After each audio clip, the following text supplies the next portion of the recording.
Hello and welcome. I'm your host Gadd, and my co-hosts for today's video are the twins, Mary, Kate, and Ashley.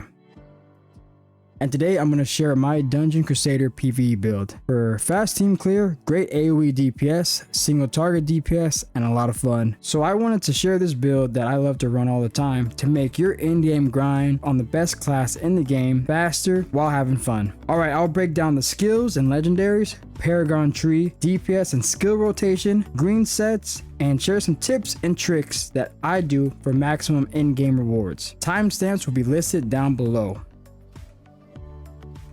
Falling Sword. For the main hand, Forgotten Savior, and shoulders, Faith Ascendant. These two combinations of legendaries makes Falling Sword increase total damage by 19% every 6 seconds, while dealing massive damage and burning all enemies, dealing damage over time. Condemn. For the chest, Akarak Tribute.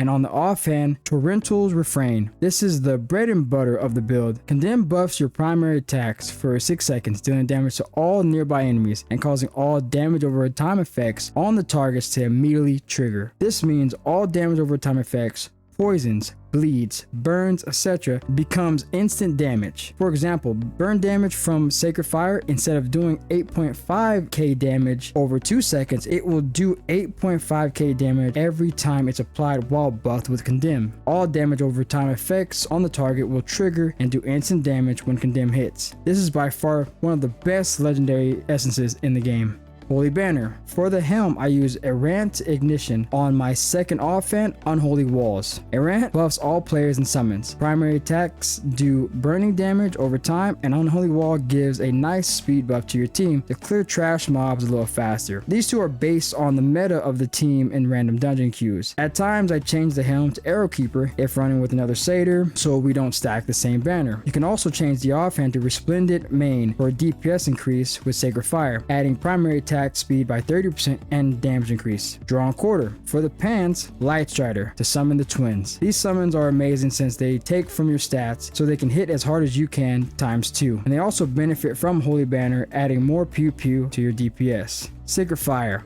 And for my main hand 2, Horn Splitter for adding burning damage over time to primary attacks. Ultimate, Burning Heart. This ultimate is an amazing 5-minute damage increase. When fully charged, use your ultimate on large numbers of trash mobs to gain stacks for the damage increase. This buff increases all damage done by 0.5% for each stack. At the time of this video, I've tested the ultimate stacks to get up to 14 to 16 stacks. So the cap is higher than 10 stacks for this 5-minute buff. I don't know if they plan to fix the translation or change the buff itself.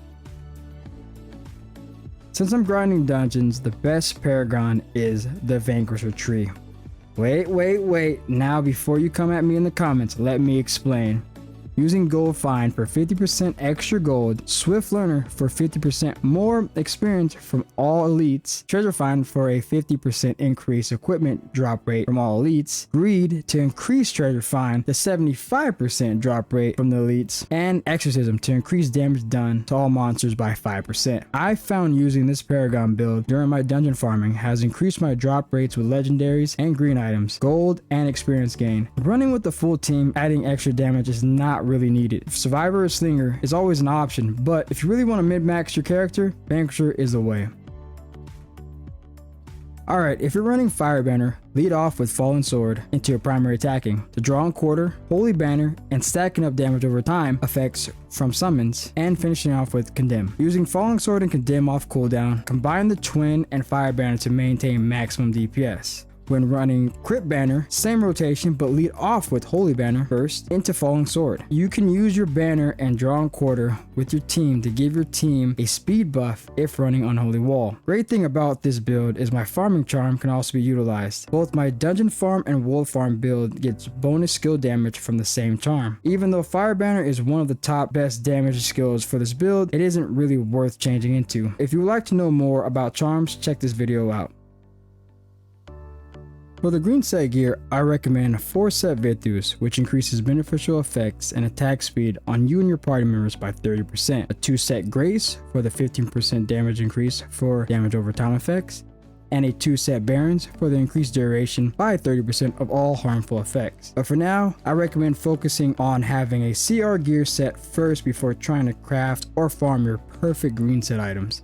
I recommend checking out Mal's videos, an amazing Diablo Immortal player that tests out and explains the green set gear very well in all his videos. I will link his channel in the descriptions below if you wish to check him out. If you would like to complete a featured dungeon from the Codex, Immortal or Shadow daily dungeon, or just farm a dungeon for set gear but you don't have a party, no worries. You can either go to the dungeon or open up your party finder, click navigate, create posts, select the dungeon you need, and create. The first queues you are put into are with players looking for the same dungeon. Then after a while you get queued with random dungeon queue players, or also cross server. Depending on your server, you'll get grouped for the dungeon you selected in some time. A real nice quality of life change they added a while back. This can help you min-max your character without having a party. So generally for this build, you can mow down trash mobs and do tons of single target DPS to bosses, giving your team movement speed and damage increase with holy banners. For fast clears, Paragon gives you bonus gold, XP, and increased drop chance on legendary and green gear while farming dungeons. Clearing bonus dungeons from the Codex, Immortal or Shadow dailies to get more rewards using the party find system. You can also solo, but do not recommend. You'll find running with other players in Diablo Immortal is more rewarding. Overall, it's pretty fun and a lot better than running the same meta horse build everywhere you go. Well, that's it for today's video. Don't forget to save this build to your armory if you do give it a try. Hope you find this a little helpful. Best of luck on your drops and happy farming. If you have any questions, leave them in the comments below or message me in game. See you next time.